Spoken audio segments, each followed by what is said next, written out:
We never lose the capacity to play. We just choose to stop playing. And at any time, we can choose to bring it back. How do I know? 4 years ago, at age 38, I unexpectedly became a magician. I live in Melbourne, and we had more lockdowns than any city across the world, during which time, alone, in my apartment, I totally maxed out my crafting capacity. My artwork was sophisticated. I made a rose from an egg carton, a unicorn, her name is Little Miss Glitterbuns, a turtle from pom-poms, and pipe cleaners, which freaked me out because I thought there was a spider on my couch, birds from the top of tissue paper boxes, and my most exceptional pieces. Wait for it. Octopi, made from toilet paper rolls. Thank you.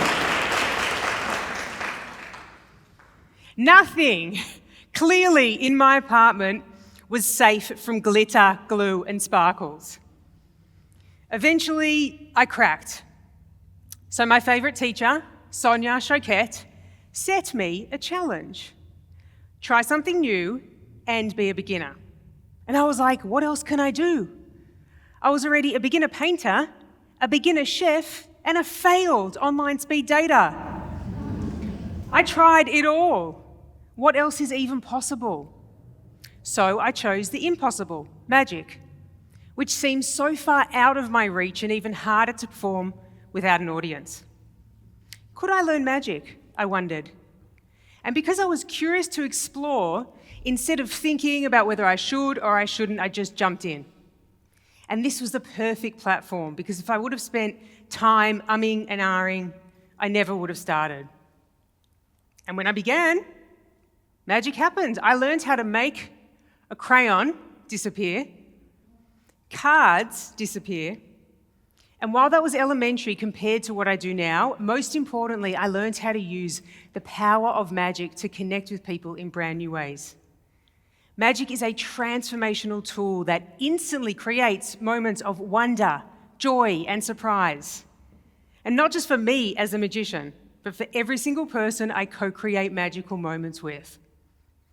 In this digital age of complete bombardment, it feels like so many things around us are encouraging us to stop using our imagination and just mindlessly scroll instead. Magic instantly activates our sense of play. It sparks our curiosity and our creativity. It is the doorway to wonder. It transports us into a childlike state of experiencing miracles and truly forces us to ponder the question, is there more to life than our five senses? And as Albert Einstein said, the answer is a resounding yes, with his famous quote, reality is merely an illusion, albeit a very persistent one. If someone would have asked me 4 years ago to see a magic show, I would have been like, can't we see comedy instead? I used to just dismiss magic as trivial, yet, love it or hate it, we cannot help but have an innate curiosity to ask, how on earth did they do that? And this is unique to magicians, because you never hear anyone stopping an accountant asking, how did you compile that spreadsheet? I need to know. It doesn't happen. And it's because magic has a power, and it connects with a part of all of us that is powerful, whether we tap into it or not, because we know if they can do it, that means somehow I can do it too. I learned to perform illusions that didn't just surprise my audience, they surprised me. I discovered I am capable of magic. And if I am, that means we all are. And I fell head over heels in love. In magic, we see the impossible becomes possible, magic becomes real, and in this state, we forget about our worries and our troubles. So magic, completely unexpectedly, became the vehicle that unlocked such a profound sense of play and freedom, it shifted everything in my world. During one of the most challenging and isolating times, I unearthed a potent pot of gold. I disconnected from the sadness, the madness, and the chaos around me because the power of learning something brand new and the wonder and the excitement of being truly immersed in a playful experience kept me in a state of joy. And I discovered I could not be in a state of pure joy and feel anxious at the same time. Those two mindsets could not coexist. I started teaching magic to my niece, my nephew, and my friends' kids, and this was eye-opening. It showed me that children are magical.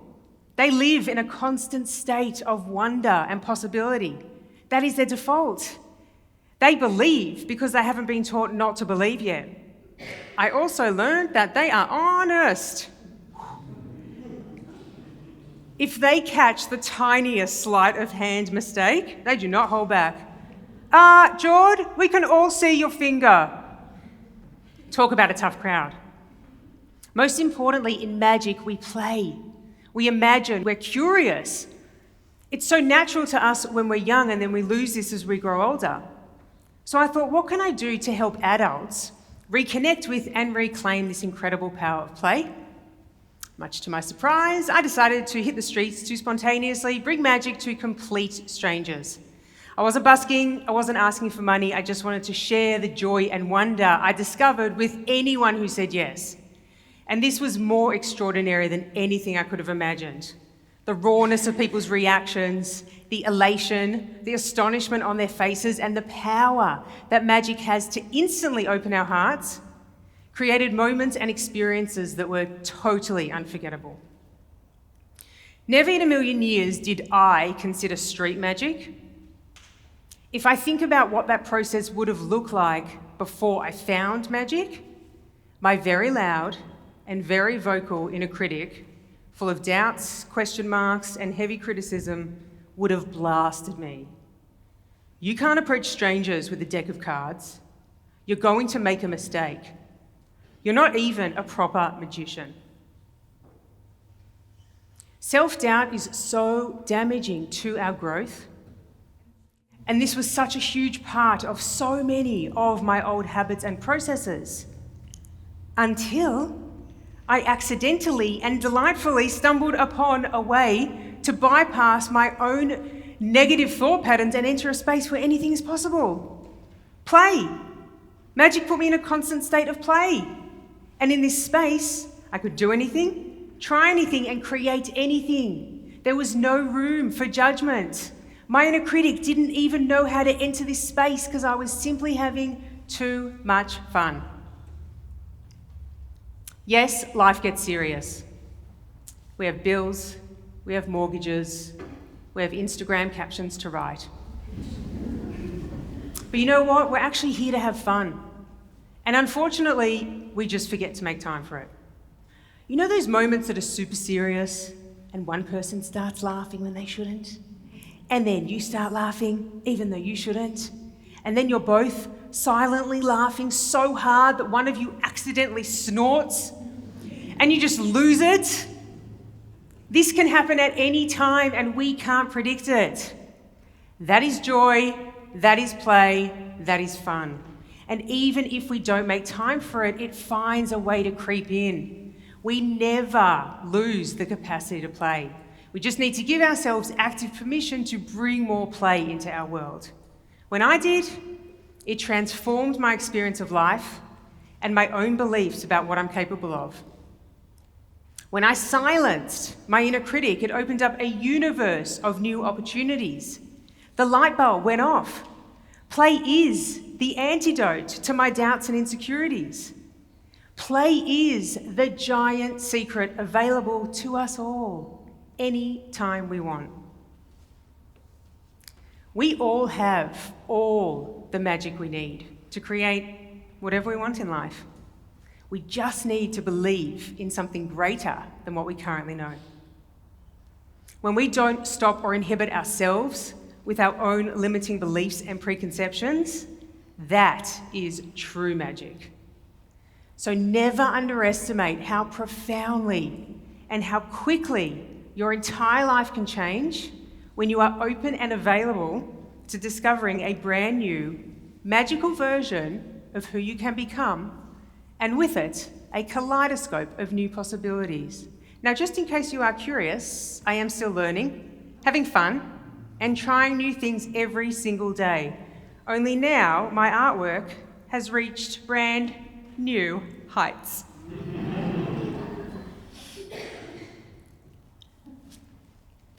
As you can see, for me, this huge aha happened through magic, which I never, ever would have guessed.